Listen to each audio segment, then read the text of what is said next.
Shalom saudara, kembali kita mengikuti Abam masuk episode 925. Saya didampingi oleh Bapak Pendeta Andris. Yuk kita mulai Pak. Amin. Baik Pak. Ya. Dari pria 33 tahun, karyawan swasta di Riau. Shalom Pak Eras, Bapak Rohaniku. Semoga sehat dan dalam lindungannya. Saya ingin meminta saran yang benar sesuai firman tentang cara mendidik anak. Jadi begini, saya menyaksikan sendiri bahwa harmonisasi keluarga teman kerja saya kurang baik, mereka non-Kristen. Dia dan pasangan memang jarang konflik, tapi cara mereka mendidik anak kurang tepat menurut saya, karena sering menghalangi kesempatan sang anak untuk menyampaikan isi hati. Menurut saya tegasnya kelewatan. Terakhir saya diundang ke rumahnya. Saya mendapati si anak begitu menjauh dan tidak ada komunikasi ke orang tuanya. Selain mematuhi suruhan dari orang tua untuk menyambut tamu. Semaksimal mungkin saya ingin memastikan agar di keluarga saya tidak terjadi kepahitan hubungan. Lantas, bagaimana pendekatan yang tepat untuk saya dan anak ya Pak? Agar ketegasan saya dihormatinya dan di waktu yang sama dia juga tidak menganggap saya bermaksud menekannya. Lalu bagaimana caranya agar saya bisa menjadi berkat pula terhadap keluarga teman kerja yang kurang harmonis ini? Terima kasih Tuhan, berkati selalu. Yang pertama, setiap orang itu memiliki karakteristik personality yang khusus. Jadi kita tidak bisa memperlakukan seseorang itu sama dengan yang lain. Oke? Bagaimanapun ada keunikan setiap individu, termasuk keunikan anak. Di sini sebenarnya dibutuhkan pimpinan Roh Kudus, hikmat, kearifan dalam menghadapi anak. Kata tegas itu kan juga harus, itu sebenarnya abstrak. Seberapa tegas? Tekanan ketegasan itu, ya kan? Betul. Misalnya berkata jangan atau jangan, itu kan sama dengan kata jangan tapi tekanannya. Tekanan. Belum berapa kali dia berkata jangan. Itu sebenarnya benar-benar tidak bisa ada ukuran yang pasti.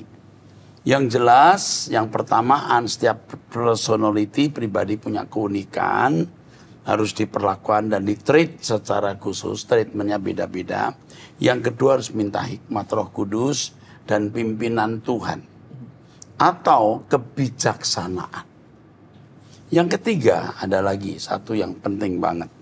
Kalau orang tua benar-benar mengasihi anak dengan tulus, itu anak akan merasakan apakah dia tegas atau tidak tegas, bahasa lembut atau tidak lembut, itu akan terasa feel kalau orang tua ini mencintai dia.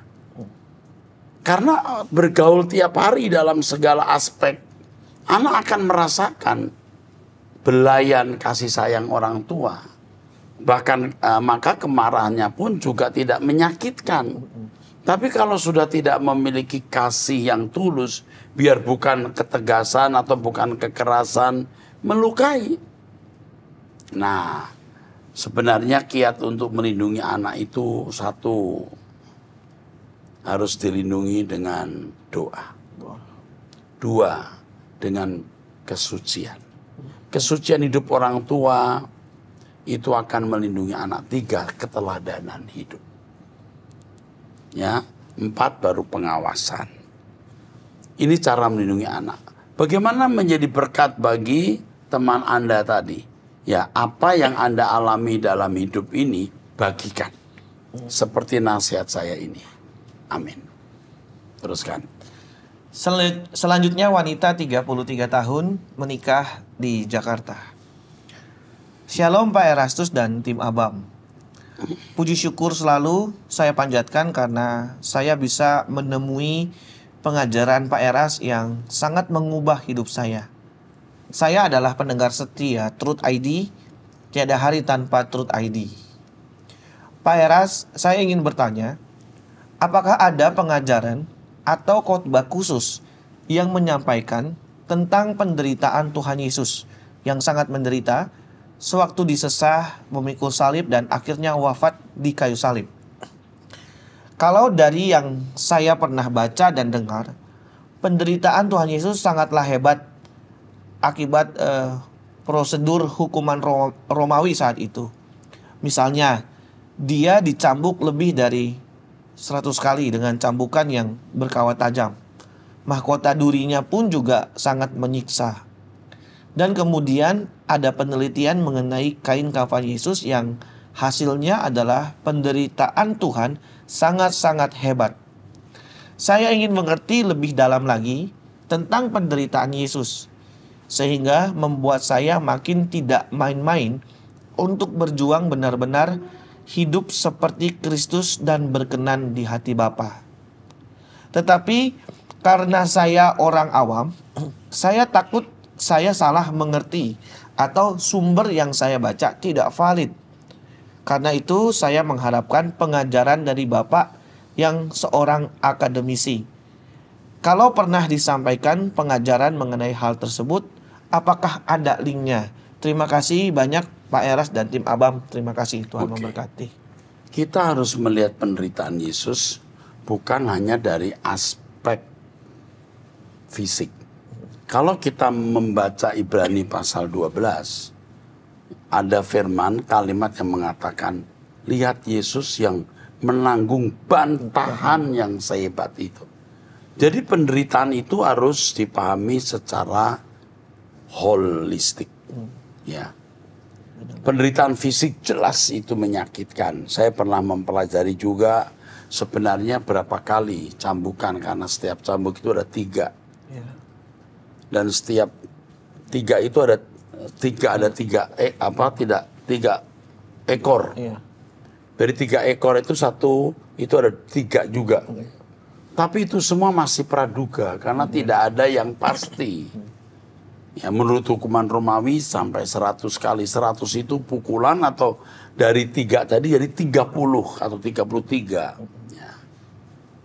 Lalu disalib, pakunya setebal apa? Kayunya seberat apa? Ada yang berpercaya salibnya itu bentuk lurus seperti I, ada yang bilang seperti T. Tapi itu tidak terlalu prinsip.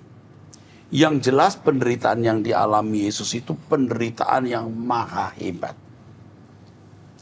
Kalaupun kita tahu berapa kali dipukul, seberapa besar pakunya, mungkin pakunya beratnya 0,5 kilo misalnya ya, atau 3 ons, percuma.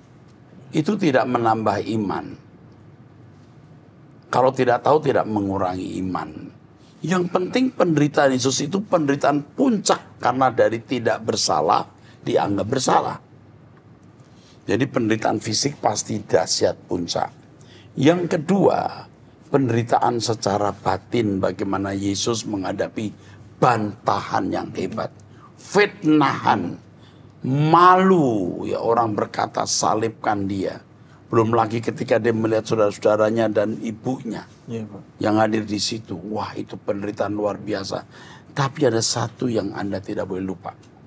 Perjuangannya tidak berbuat dosa. Itu yang mesti lebih diperhatikan. Oke? Saya kira cukup jawaban saya. Tuhan berkati. Teruskan. Cukup ya? Ya, cukup Pak. Oke, teruskan. Selanjutnya, wanita usia 15 tahun, murid SMA dari Sulawesi Utara. Shalom Bapak Eras, apa kabar Pak? Baik-baik sayang. Semoga sehat-sehat saja ya Pak. Ya. Pak, saya mau bertanya. Saya kan ada playlist lagu yang mengandung lagu-lagu pujian Kristen. Tetapi genre lagunya hard rock dan metal. Apakah Tuhan menghendaki lagu-lagu hard rock dan metal? Kalau lirik dalam lagu termasuk rohani? Terima kasih. Sebenarnya irama tidak menjadi masalah.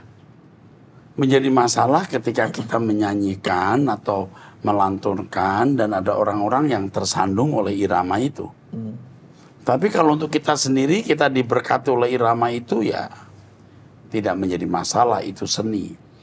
Yang menjadi masalah itu kalimatnya. Kau bilang itu rohani gitu ya. Tapi standar kamu dan kemampuan kamu mengukur, mengevaluasi, menilai itu rohani atau tidak, kamu mesti belajar lagi sayang. Jadi soal irama tidak menjadi masalah asal itu jadi berkat untuk kamu. Tapi kalau kita mainkan harus kita perhatikan apakah orang tua misalnya dengan irama metal itu mereka bisa terima. Kalau tidak ya jangan menggunakan irama metal kalau nyanyi bersama-sama orang tua, ya kan? Dan soal kalimatnya atau kontennya rohani atau tidak, yaitu tergantung kemampuan seseorang menimbang, ya.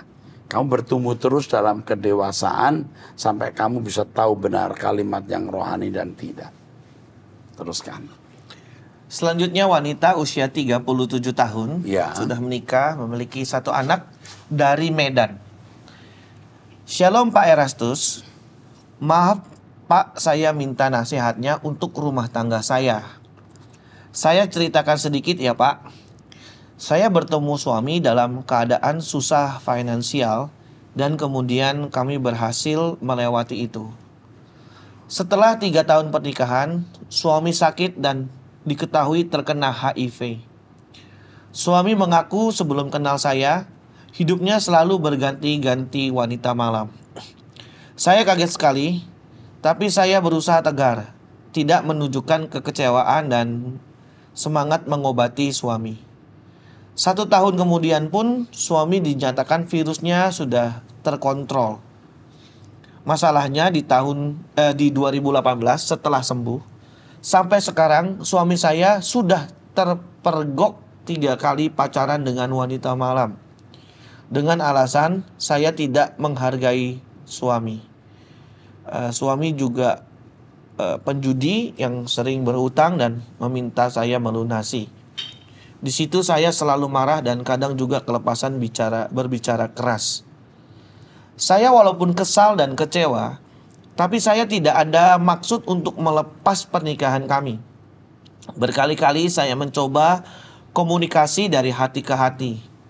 Suami malah emosi dan pasang benteng tidak mau bicara dengan saya. Apa yang harus saya lakukan Pak jika seandainya saya ini anak perempuan Pak Eras? Jujur saya kasihan melihat hidupnya sekarang dan sangat mengasihi suami saya. Kadang saya ingin Tuhan tegur suami, tapi dalam doa saya selalu minta Tuhan ampuni suami saya tersesat Tuhan. Tapi hati ini sangat sakit. Secara daging juga merasa sangat tidak berharga diperlakukan begini oleh suami. Mohon Pak Eras memberi pandangan sebagai orang tua yang juga hamba Tuhan. Terima kasih, Tuhan Yesus memberkati Pak Eras. Dia punya anak nggak? Anak 1 Pak. Usianya masih 3. Yang pertama, kamu seharusnya tidak hubungan dengan suami sampai benar-benar kedapatan dia sembuh. Yang kedua, kamu harus memeriksakan diri ke rumah sakit. Apa kamu juga terjangkit penyakit kelamin atau HIV? Suamimu ini termasuk orang sakit. Sakit mental, sakit libido yang sulit akan sembuh. Umurmu 37 tahun, suamimu sekitar 40 sekian. Kamu sudah punya anak, kamu bisa mencari penghasilan. Jangan sekali-kali memberi uang kepada suami. Apalagi itu suami karena judi atau hutang. Kamu membantu suami membayar hutangnya, kamu merusak dia. Kamu merusak suami. Sayangmu kepada suami itu tidak pada tempatnya. Dia sudah kena HIV dan menikah dengan kamu. Itu jahat. Kalau dia tahu dia kena HIV atau paling tidak sebelum menikah dia pemeriksakan dirinya, dia kena gonorrhea atau raja singa atau penyakit kelamin yang lain. Dia jahat. Tapi kamu terlanjur mengasihi dia. Yang kamu lakukan sekarang jangan memberi uang ke dia. Kamu jangan berhubungan dulu. Kalaupun berhubungan harus pakai alat kontrasepsi. Ya. Kalau bisa, dengan kedapatan dia masih hubungan dengan perempuan malam, kamu harus memberi disiplin dengannya, yaitu pisah dulu. Bisa pisah ranjang, bisa pisah rumah. Saya tidak menyuruh kamu cerai, tapi percuma hidup dengan pria yang sakit libidonya ini. Nanti dia kena HIV lagi, dan saya kira HIV-nya dia belum sembuh. Karena HIV itu nggak bisa sembuh. Terkontrol tapi nggak sembuh. Jangan sampai anakmu yang kena. Kamu kan tanya, kalau kamu anak saya gimana? Saya kan mengucapkan kalimat ini, persis. Dan mungkin saya lebih cenderung untuk mengatakan kamu pisah rumah. Karena penyakit HIV ini membahayakan. Ya, Pak. Satu kali kamu hubungan, lupa tidak pakai kontrasepsi, kamu kena, tubuhmu pakai Roh Kudus. Kamu sebaiknya misah sementara waktu sampai dia betul-betul bertobat. Anakmu pasti mungkin sekitar 10 tahun gitu ya, 12 tahun gitu. Iya, Pak. Ini betul-betul pengecualian. Dan kamu harus mencari langit baru, bumi baru saja. Kamu sudah salah memilih teman hidup, nak. Ya. Kamu bagus ya, belum berusaha komunikasi, tapi dia marah-marah begini. Pisah dulu saja. Sampai dia sembuh betul. Menghindari kamu tertular HIV dan anakmu tertular HIV juga. Menurut saya dia jahat. Waktu dia menikah, dia sudah tidur dengan banyak perempuan malam. Mengerikan. Dia tidak cinta kamu. Tidak cinta dalam arti yang benar. Itu jawaban saya. Kamu anak saya kandung atau tidak sama saja. Saya harus menjawab jawaban dengan jawaban yang sama. Oke, teruskan. Selanjutnya pria 26 tahun, belum menikah, dari Manokwari, Papua Barat. Selamat pagi Bapak, kebetulan saya seorang polisi lulusan Akpol 2019. Jujur saya sangat berterima kasih kepada Tuhan karena melalui hambanya Bapak Erastus dapat mengubah kehidupan saya yang benar. Memang dari dulu saya selalu mencari kebenaran sejati. Namun dari sekian banyaknya pendeta yang berkhotbah, saya masih belum berubah pandangan kehidupan saya. Sekitar 6 tahun yang lalu, saya mulai mengenal Bapak Erastus dan saya mulai tekun belajar kebenaran yang sejati. Dan yang saya rasakan sungguh luar biasa. Saya diubahkan dan saya sangat merindukan kehidupan kekal bersama Tuhan kita, Yesus Kristus. Saya izin memberikan pertanyaan mengenai situasi saya, khususnya dalam lingkungan kerja saya. Jujur, saya sering dianggap aneh oleh rekan-rekan kerja saya dan senior karena kehidupan saya yang takut akan Tuhan. Kami biasanya lulusan Akpol mengejar karir dan jabatan yang setinggi-tingginya. Cara untuk mendapatkan karir dan jabatan itu ya bertentangan dengan kehendak Tuhan. Makanya saya lebih memilih untuk bekerja dengan benar dan bertanggung jawab, karena prinsip saya yang penting menyenangkan hati Tuhan, termasuk dalam pekerjaan saya ini. Menurut Bapak, apa yang harus saya lakukan dalam hal ini mengenai pekerjaan saya? Terima kasih, Tuhan Yesus memberkati. Saya beritahu kamu ya, kamu di track yang benar. Lebih baik kamu tidak punya pangkat tinggi daripada jadi pangkat tinggi, tapi jadi binatang. Ya. Jadi jangan kamu punya pangkat tinggi, kamu mengorbankan orang. Homo homini lupus. Ya. Kamu harus menekan orang, kamu harus terima suap, kamu harus membayar atasan supaya kamu naik pangkat. Lebih baik kamu miskin, kamu masuk surga. Udah paling top kamu. Tapi belum tentu kamu tidak berhasil. Tuhan punya banyak cara untuk memberikan kamu suatu hari bintang. Oke? Bukan di surga, bintang di bumi juga. Perhatikan ucapan saya. Catat, Tuhan punya banyak cara untuk kau bisa punya bintang. Negara ini membutuhkan manusia seperti kamu. Salut. Salut ya. Ya nanti kalau bisa nomor telepon ini disimpan. Dia bisa menjadi bagian dari perwira tinggi kerajaan surga, bukan hanya perwira tinggi di dunia. Oke, teruskan.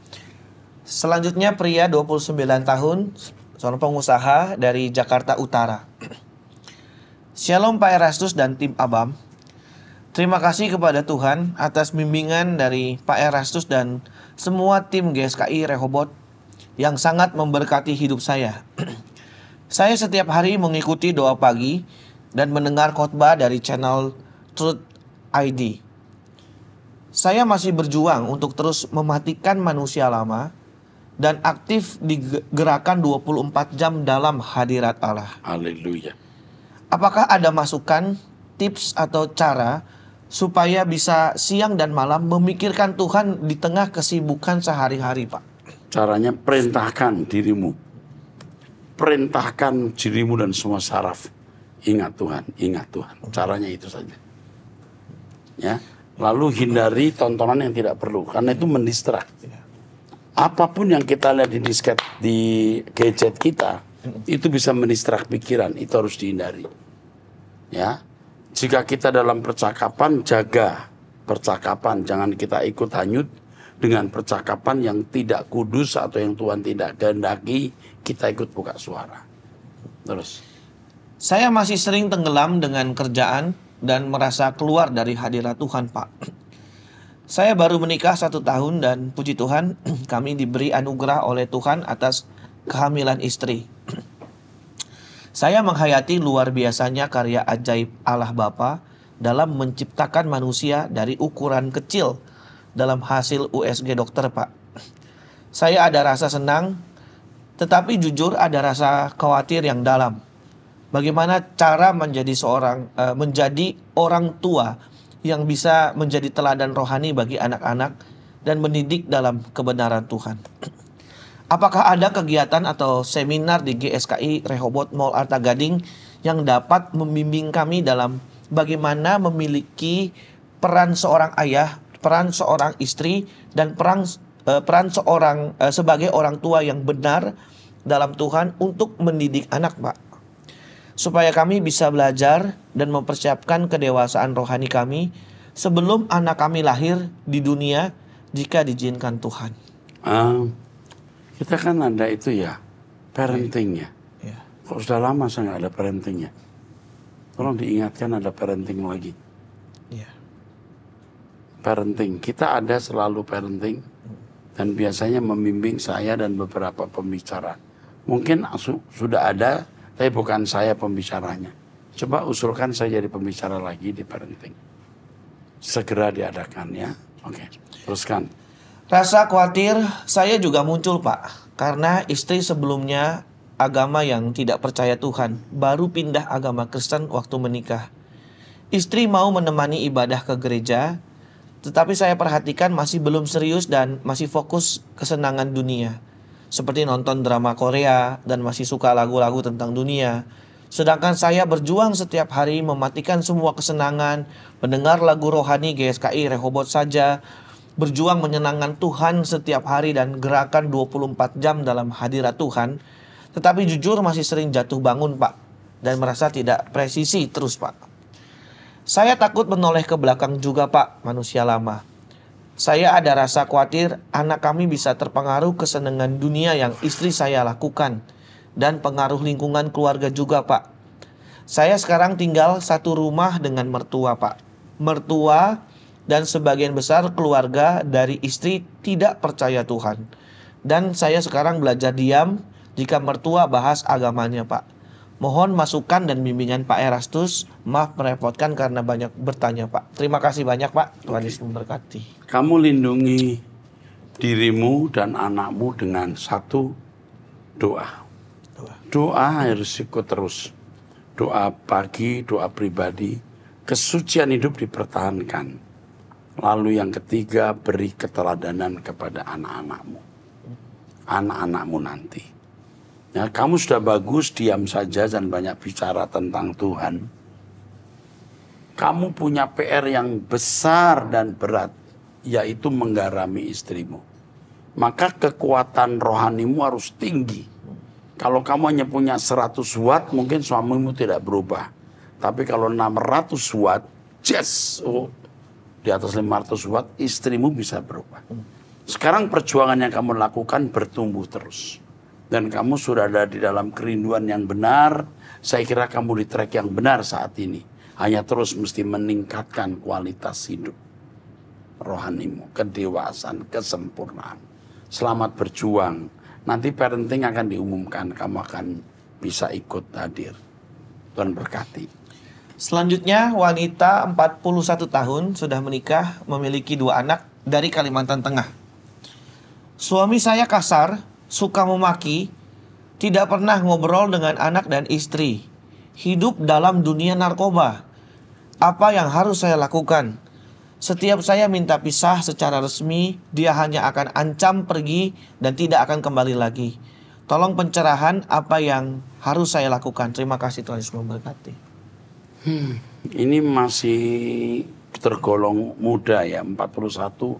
Suami mungkin juga sekitar lebih tua, 3-4 tahun ya.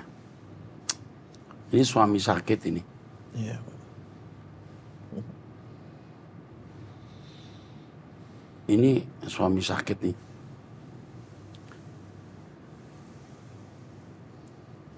Jadi sebaiknya yang saya mesti nasihatkan kepadamu, jangan banyak bicara. Diam saja. Kalau suami sampai marah, apa sih penyebabnya? Jangan sampai kamu menjadi bagian dari penyebab itu.